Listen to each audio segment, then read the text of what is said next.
तो आज बात रूस यूक्रेन युद्ध में बढ़ते तनाव की। तो रूस ने यूक्रेन पर पहली बार इंटर कॉन्टिनेंटल यानी कि अंतर महाद्वीपीय मिसाइल का इस्तेमाल किया। इस मिसाइल के अलावा किंजल हाइपरसोनिक और KH-101 क्रूज मिसाइलों से भी हमला किया गया है। रूसी राष्ट्रपति व्लादिमीर पुतिन ने यूक्रेन पर बड़ा हमला करने की पुष्टि की है।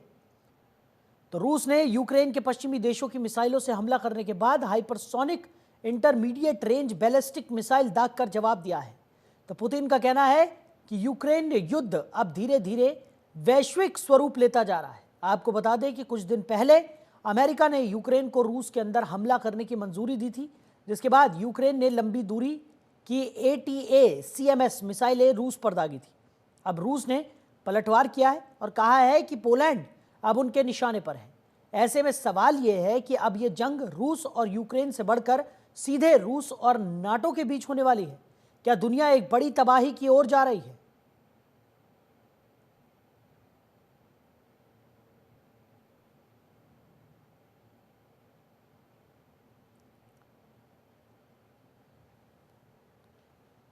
तो आज इन्हीं मुद्दों पर करेंगे चर्चा। कुछ खास मेहमान हमारे साथ जुड़ गए हैं। Retired group captain doctor VN Jha रक्षा विशेषज्ञ हैं, वो हमारे साथ चर्चा में साथ निभाएंगे। वहीं retired group captain UK Devnath ji भी, वो भी रक्षा विशेषज्ञ हैं, वो भी हमारे साथ जुड़ गए हैं। आप दोनों ही मेहमानों का बहुत स्वागत है जनतंत्र टीवी में। सबसे पहले देवनाथ जी, चर्चा की शुरुआत आप ही से करेंगे। रूस यूक्रेन युद्ध को लेकर सबसे पहले तो मेरा सवाल इसलिए भी अहम है क्योंकि अभी अमेरिका में जिस तरीके के चुनाव परिणाम रहे, उसमें चुनावी मुद्दा अगर बात की जाए तो एक बड़ा मुद्दा शांति प्रस्ताव था, जिसको लेकर डोनाल्ड ट्रंप ने बार बार ये कहा अपने चुनाव प्रचार के दौरान। वो लगातार ये कहते हुए नजर आए कि जब वो चुनाव जीतेंगे तो पूरे विश्व में शांति बहाली का रास्ता जो है वो साफ हो जाएगा। लेकिन यहां तो कुछ और ही तस्वीरें निकलकर सामने आ रही हैं। अब तो ऐसे लगने लगा है कि शांति बहाली तो दूर की बात है, यहां तो पूरे देश के देश तबाह होने की कगार पर है। क्या कहेंगे सर? साहिल, अमेरिका एक अद्भुत देश है। वहां पर इलेक्शन तो 5 नवंबर को रिजल्ट आ गए थे जी, लेकिन गौरतलब बात यह है कि अमेरिका में राष्ट्रपति को शपथ लेने में बहुत समय लग जाता है। उसके बाद डोनाल्ड ट्रंप अमेरिका के राष्ट्रपति की शपथ लेंगे 20 जनवरी को जी। तो जैसा मैंने कहा, एक अद्भुत देश है। 20 जनवरी तक सबको मालूम है कि जो बाइडेन चुनाव हार गए हैं, डेमोक्रेट पार्टी चुनाव हार गई है, लेकिन पेन बहुत मजबूत होती है। पेन 20 जनवरी की रात तक जो बाइडेन के हाथ में है। तो साहिल, जो भी होगा असल में हम उसका असर देखेंगे 20 जनवरी के बाद जी। वहां सिस्टम ऐसा है कि 5 नवंबर को जब डोनाल्ड ट्रंप को राष्ट्रपति पद के लिए जीता हुआ विनर घोषित किया गया, उसके बाद उनको एक मौका मिलता है पूरा का पूरा नवंबर का महीना, दिसंबर का महीना और करीबन करीबन आधा जनवरी भी, कि वो अपने 3,500 एडवाइजर जो हैं, जो कि व्हाइट हाउस में काम करते हैं, प्रेसिडेंशियल पैलेस में काम करते हैं, उनको या तो बदल दें या उनसे रिजाइन ले लें या उनकी जगह पे अपनी पसंद का नुमाइंदगी चुनकर लगा दें। तो अभी हो ये रहा है कि व्हाइट हाउस में जितने भी पुराने एडवाइजर्स हैं, कंसल्टेंट्स हैं, वो अभी भी जो बाइडेन के ही जो पसंदीदा लोग थे वो काम कर रहे हैं और वो 20 जनवरी तक अपने पद पर, अपनी फाइल पर, अपने डेस्क पर बैठे रहेंगे। तो अभी ये 3,500 लोगों में से आज तक की ये फिगर है कि करीबन सिर्फ 900 लोगों को ही डोनाल्ड ट्रंप ने नॉमिनेट किया है। उनको और भी करीबन 2,000-2,500 लोगों को नॉमिनेट करना पड़ेगा। वहां ट्रेडिशन है कि पहले वाले जो बाइडेन के एडवाइजर थे वो सब रिजाइन कर देते हैं और उनमें उनको अगर फिर से रीअपॉइंटमेंट करना होगा तो डोनाल्ड ट्रंप करेंगे, और अगर नॉमिनेट नहीं करते हैं तो डोनाल्ड ट्रंप अपना नया कोई उम्मीदवार फील्ड करेंगे। अब जहां तक डोनाल्ड ट्रंप ने बार बार जो कहा था कि वो एक दिन के अंदर ही यूक्रेन और रूस का युद्ध बंद कर देंगे, इसमें कोई शक नहीं है कि अमेरिका का राष्ट्रपति ऐसा कर सकता है। देखिए, एक होता है वेपन सिस्टम में लॉजिस्टिक सप्लाई चेन। यूक्रेन आज की तारीख में जो भी हथियार रूस पर गिरा रहा है या दोनबास एरिया में गिरा रहा है इस लड़ाई के दौरान, ये सारे हथियार महज एक हफ्ता पहले या 15 दिन पहले ही, मैं अम्यूनिशन की बात कर रहा हूं, जो टैंक के गोले हैं, तोप के गोले हैं, जो जमीन से जमीन पर फायर करने वाली मिसाइलें हैं, और सबसे बड़ी बात यूक्रेन की एयरफोर्स के जो लेजर गाइडेड या जीपीएस गाइडेड बॉम्ब हैं, वो महज एक हफ्ता पहले या 15 दिन पहले ही पोलैंड से बाई ट्रेन पहुंचे थे यूक्रेन में। होता ये है सप्लाई चेन लॉजिस्टिक्स में कि अमेरिका से, इंग्लैंड से, जर्मनी से, फ्रांस से, इटली से इन हथियारों को यूएस एयरफोर्स की स्ट्रेटेजिक एयरलिफ्ट कमांड के जो C5A स्टार लिफ्टर हैं या C-17 ग्लोब मास्टर हैं, वो लोड करके आके लैंड करते हैं पोलैंड में सप्लाई चेन के तहत। और पोलैंड से फिर एक पोलैंड की जो रेलवे प्रणाली है उसके एक रेल मालगाड़ी में रखकर इनको लाया जाता है लवीव तक। लवीव पश्चिमी यूक्रेन का एक बहुत बड़ा रेलवे मार्शलिंग यार्ड है। लवीव में ये पोलैंड की जो ट्रेन है ये सारा सामान उतार देती है, और लवीव से अब यूक्रेन की जो रेलवे प्रणाली है उनके एक ट्रेन में इन हथियारों को लोड किया जाता है। ठीक। फिर यूक्रेन की ट्रेन इन हथियारों को लेकर, मैं अम्यूनिशन की बात कर रहा हूं, गोला बारूद को लेकर लवीव से अब वो कीव की तरफ चल पड़ती है। पूरब की तरफ चलते चलते डोनबास एरिया में युद्ध स्थल तक पहुंचती है। ये पूरा सप्लाई चेन जो है इसमें 5 से 7 दिन का समय लगता है। अब होता ये है कि हर रोज अमेरिका यूक्रेन को इतनी ज्यादा परिमाण में जो हथियार दे रहा है, गोला बारूद, अम्यूनिशन, तो यूक्रेन उनको रूस पर फायर कर रहा है। जिस दिन डोनाल्ड ट्रंप राष्ट्रपति बने उसके बाद अगर वो चाहें तो इस सप्लाई चेन को या तो रोक देंगे, रोकेंगे नहीं, मेरा अनुमान है 10 या 20% कम कर देंगे, और उसके साथ ज़ेलेंस्की हिंट ले लेंगे कि अब बातचीत के लिए तैयार हो जाओ। चलिए ठीक है, झा साहब भी हमारे साथ हैं। झा साहब, अभी कई सारी बातें यहाँ पर देवनाथ जी ने बताई हमें, साथ ही साथ लेकिन मेरा सवाल जो था वो तो यही है अभी भी बना हुआ कि डोनाल्ड ट्रंप ने जो बड़े बड़े वादे किए थे उसके अनुरूप तो इस वक्त कुछ भी होता हुआ नज़र नहीं आ रहा। और रूस यूक्रेन की अगर हम बात करें, जिस तरीके से इंटरकॉन्टिनेंटल मिसाइल का इस्तेमाल यहाँ पर पहली बार किया गया, घातक हमला इसको कहा जा सकता है, और आने वाले समय में ये भी कहा जा रहा है कि पोलैंड जो है वो पूरी तरह से निशाने पर है। ऐसे में अगर ये हमले और तेजी के साथ बढ़ते हैं तो इसका क्या प्रभाव पड़ सकता है? साहिल जी नमस्कार जी। देवनाथ जी बड़े अच्छे हैं, बड़े अच्छे डिफेंस एनालिस्ट हैं। इन्होंने जो जितनी सारी चीजें कही बिल्कुल सटीक बैठता है जी। जहां तक सप्लाई चेन की बात है, अब देखिए अमेरिका भी क्या पॉलिसी रहेगी। अभी जो पॉलिसी है वो तो डोनाल्ड ट्रंप की जो पॉलिसी है वो अभी शुरू ही नहीं हुई है। वो तो वो उन्होंने जो प्रॉमिसेस की हैं वो जब एज्यूम करेंगे, उन्होंने कहा ना कि पेन में बहुत ताकत होती है, तो जिस दिन उनके हाथ में पेन आएगा उस दिन से वो जो ताकत है वो दिखनी शुरू होगी। लेकिन अभी फिलहाल जो चल रहा है वो जो बाइडेन की जो पॉलिसी रही है, जो उनके एडवाइजर्स उनको बताते हैं कि ऐसा करना चाहिए, ऐसा नहीं करना चाहिए, वो वही कर रहे हैं। और जहाँ तक हम लोग जो बाइडेन के बारे में जानते हैं वो एक एक क्षणिक जिसको बोलते हैं प्रतिक्रिया, वो यूजुअली नहीं देते हैं। उनके एडवाइजर्स जो उनको बताते हैं उसमें वो थोड़ा सा अपना भी सोच लगाते हैं और फिर वो एक्ट करते हैं। तो जो बाइडेन ने जो कमिटमेंट किया था कि हाँ आप हमारे जो लॉन्ग रेंज मिसाइल्स हैं उसको आप रूस पे यूज कर सकते हैं, तो ऑब्वियसली ये सोच जो है अमेरिका की भी होगी, जो उनके एडवाइजर्स ग्रुप हैं, और यहाँ तक कि जो पूरे नेटो होगी, वो यूजुअली पूरे ग्रुप को साथ में लेके चलते हैं, तो नेटो की भी सोच यही होगी।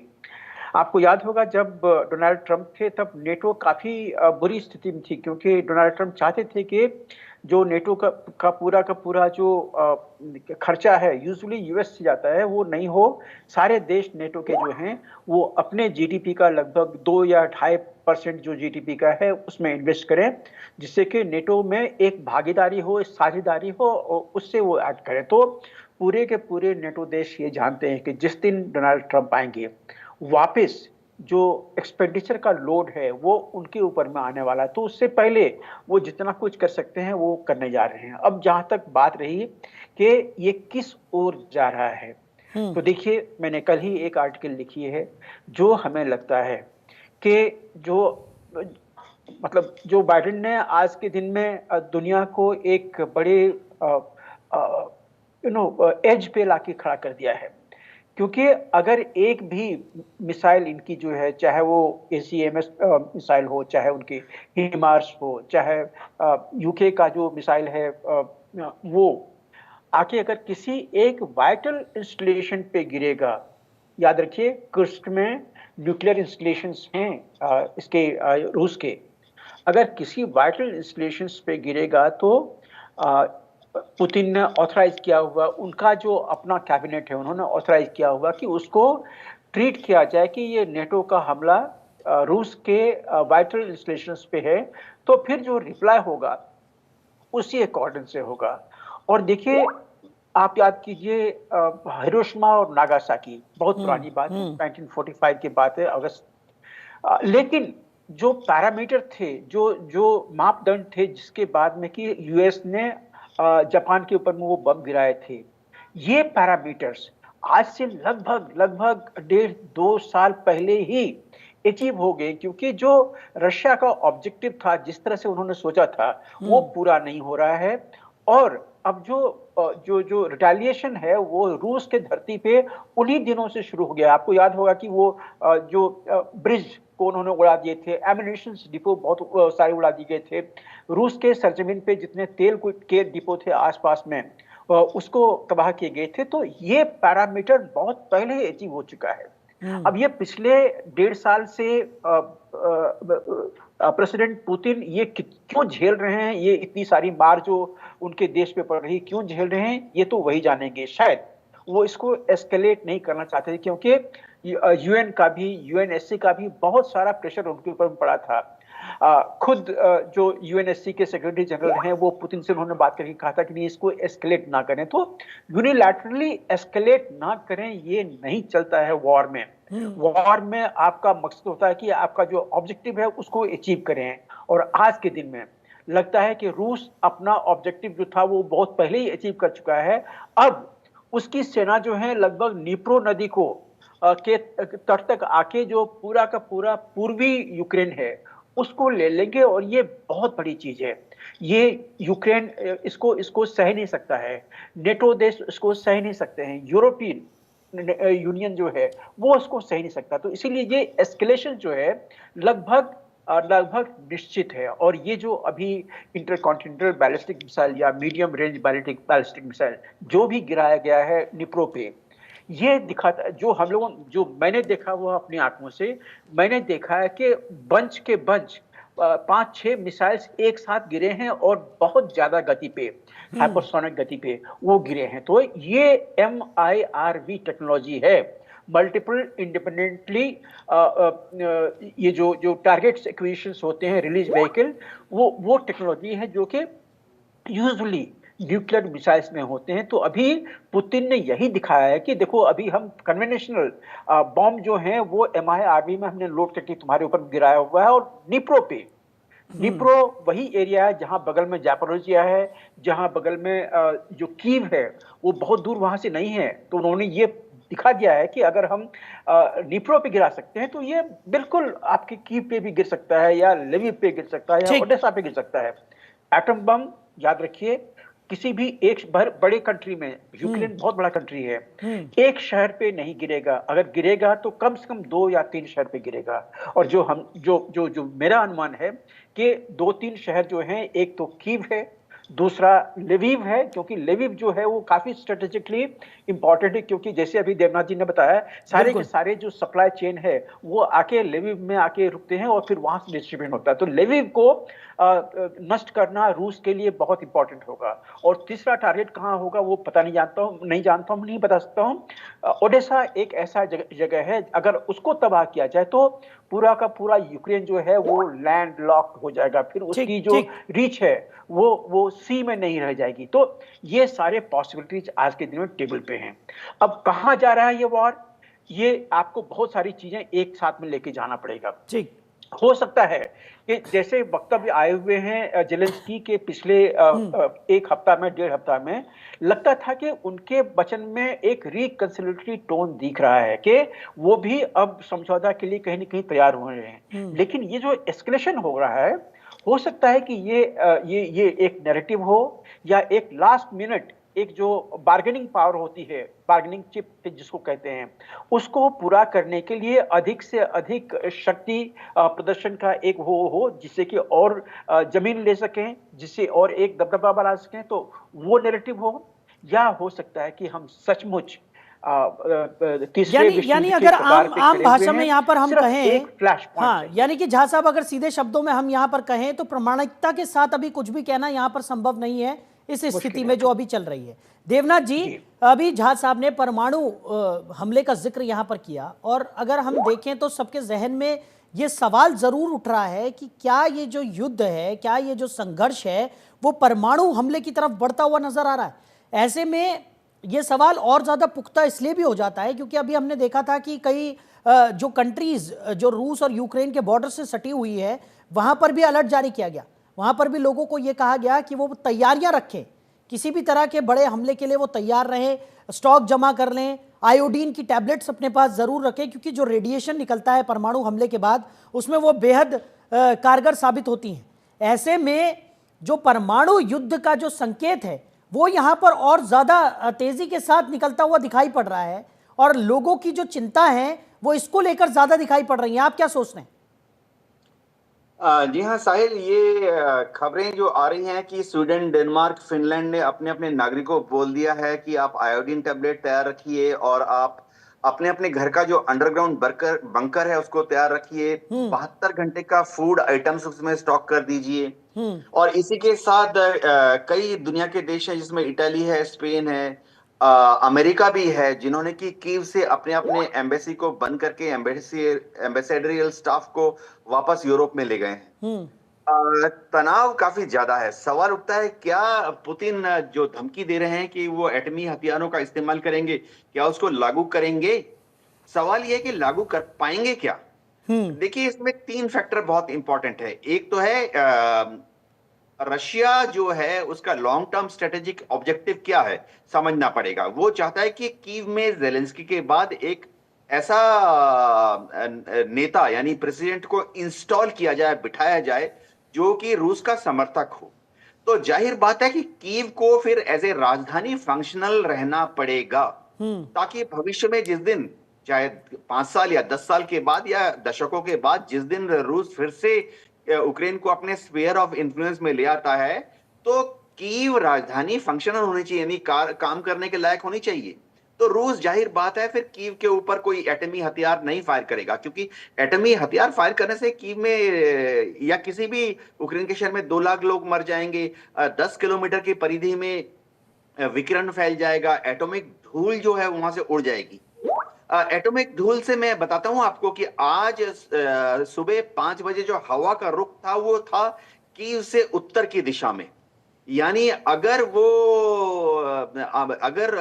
रूस कोई एटमी हथियार कीव के या कीव के आसपास फेंकता है, तो वो रूस की तरफ या रूस के जो मित्र देश हैं उनकी तरफ ही एटॉमिक डस्ट उड़कर चली जाएगी।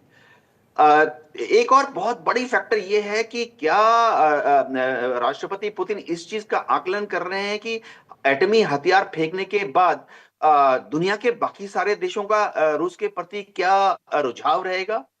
देखिए, जहां तक अगर रूस एटमी हथियार का इस्तेमाल करता है वाकई जमीन पर, 2 लाख लोग मर जाएंगे सिविलियन, 10,000 यूक्रेन के फौजी मारे जाएंगे, वहां की जमीन जो है आसपास 10-20 किलोमीटर तक आने वाले दशकों तक बिखर।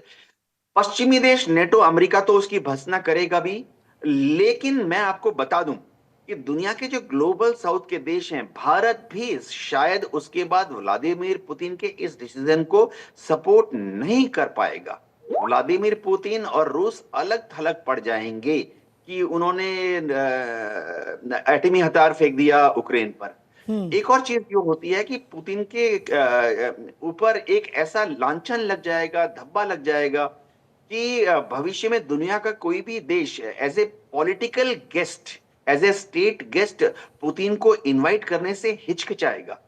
राष्ट्रपति पुतिन भारत में अगले महीने आ रहे हैं।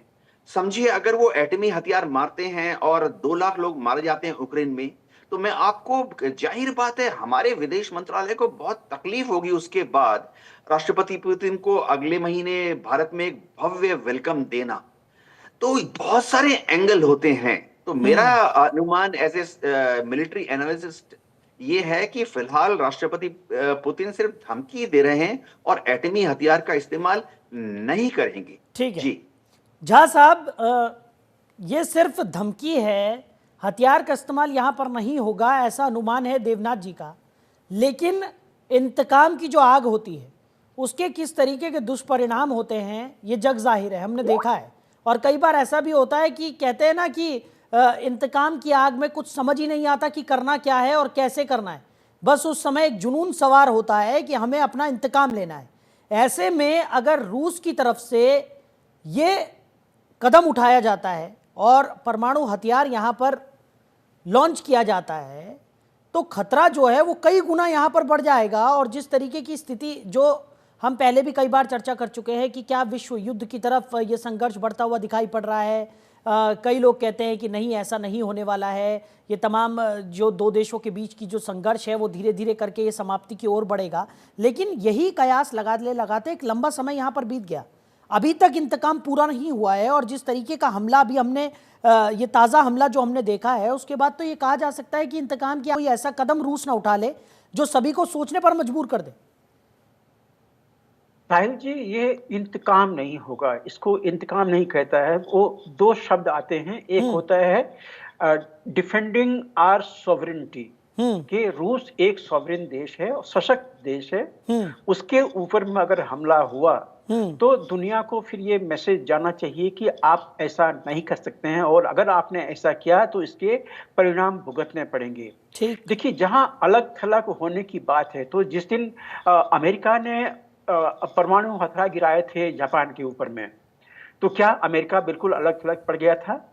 नहीं, अमेरिका वही अमेरिका है और उसके तो दशकों बाद तक अमेरिका का वर्चस्व रहा था पूरे विश्व पे। तो आपने रामायण में भी एक पंक्ति सुना होगा ना कि भय बिन हो ही न प्रीत गोसाई। तो ये जो भय है ये मेरे ख्याल से अब रूस देख रहा है कि पिछले 2.5 साल में जो उन्होंने थोड़े से लचीले रुख अपनाए हुए हैं, इसका परिणाम क्या हुआ कि आज के दिन में पूरा का पूरा नेटो जो है उनके खिलाफ लड़ रहा है। आखिर ये लड़ाई क्या हो रही है?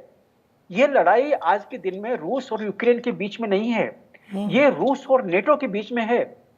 नेटो की जबरदस्त इन्वेंट्री, जबरदस्त जो क्वांटिटी उनके वेपन्स की हैं वो वहां पे काम कर रहे हैं। यहां तक कि प्लेन क्लोथ्स में नेटो के जो मिलिट्री एडवाइजर्स हैं वो यूक्रेन की धरती पे हैं। जितने भी एडवांस वेपन आज वहां पे देखने हैं चल रहा है, इसका ऑपरेशन कौन कर रहा है? इसका ऑपरेशन नेटो के जो सोल्जर्स हैं वो कर रहे हैं। यहां तक कि जो यूके के जो अभी एक आपने सुना होगा कि पिछले हफ्ते में उन्होंने एक मिसाइल छोड़ी थी यूके की। उस मिसाइल की जो कंट्रोल होती है, जो नेविगेशन होती है, वो सैटेलाइट के थ्रू होती है, जो कि यूक्रेन नहीं कर सकता है। जिसका सैटेलाइट है वो उसको चलाता है, या तो यूएसए चला रहा होगा या फिर यूके चला रहा होगा। तो मतलब ये जो मिसाइल छोड़े गए हैं ये इफेक्टिवली या तो यूके ने छोड़े हैं या यूएसए ने उसको कंट्रोल किए हैं, जहां पे भी जाके वो गिरा है। तो प्रैक्टिकली ये जो वॉर है ये नेटो और रशिया के बीच में है। जेलेंस्की बेचारा वो मोहरा बना हुआ है, उसके हाथ में आज के दिन में कुछ नहीं है। अगर वो चाहे भी इस वॉर को रोकना तो नहीं रोक सकता है। जब तक अमेरिका नहीं चाहे, जेलेंस्की के हाथ में आज के दिन में कुछ नहीं है, वो इस वॉर को नहीं रोक सकता है। तो इसलिए अमेरिका को सबसे पहले पटल पे आना पड़ेगा कि वो क्या चाहता है। या तो वो विश्व युद्ध चाहता है, जैसा बाइडेन ने भी कहा हुआ है। बाइडेन के शब्द में बिल्कुल है, अगर ये मिसाइल्स रशिया के वाइटल इंस्टॉलेशंस पे गिरे तो कोई दो राय नहीं है ये एज्यूम करना कि ये वॉर एस्केलेट होगा। अब पुतिन कहां पे अपना जो एटॉमिक हथियार है वो गिराएगा? क्या वो रोमानिया, पोलैंड के ऊपर में या यूके के ऊपर में गिराएगा? तो अगर वो ऐसा किया तो ये डायरेक्ट जो नेटो के देश पे है वो आक्रमण होगा और फिर रिटेलिएशन उसको झेलना पड़ेगा। लेकिन ये ठीक है, वॉर ठीक है, जहाँ अगर यूक्रेन के, मुझे 30 सेकंड और दीजिएगा, हाँ। अगर यूक्रेन के सरजमीन पे गिरे तो ये यूक्रेन के सरजमीन पे अटैक होगा, वो नेटो का देश नहीं है, तो इसलिए डायरेक्ट रिटेलिएशन जो है वो रूस को नहीं झेलना पड़ेगा। तो यही एक चीज जो है वो अभी ये दिखाता है कि ये डायरेक्टली नेटो और रूस के बीच में एटॉमिक जंग नहीं होगा, एक लिमिटेड शायद जंग होगा, क्योंकि रूस ने बहुत ठीक है सर, माफी के साथ हुई है। समय तो हमारे पास लिमिट करने के लिए शायद वो थोड़ा सा कम है और समय की कमी के चलते हमें इस चर्चा को यहीं विराम देना होगा। आप दोनों ही मेहमानों ने अपना कीमती समय हमारे साथ साझा किया और इस चर्चा में साथ निभाया, इसके लिए आप दोनों का ही बहुत शुक्रिया। तो इस वक्त जो स्थितियां बनी हुई है उसने सभी को सोचने पर मजबूर कर दिया है कि आखिर ये संघर्ष किस ओर जा रहा है। आने वाले समय में ये संघर्ष क्या रूप लेता है, इस पर भी नजर बनी रहेगी।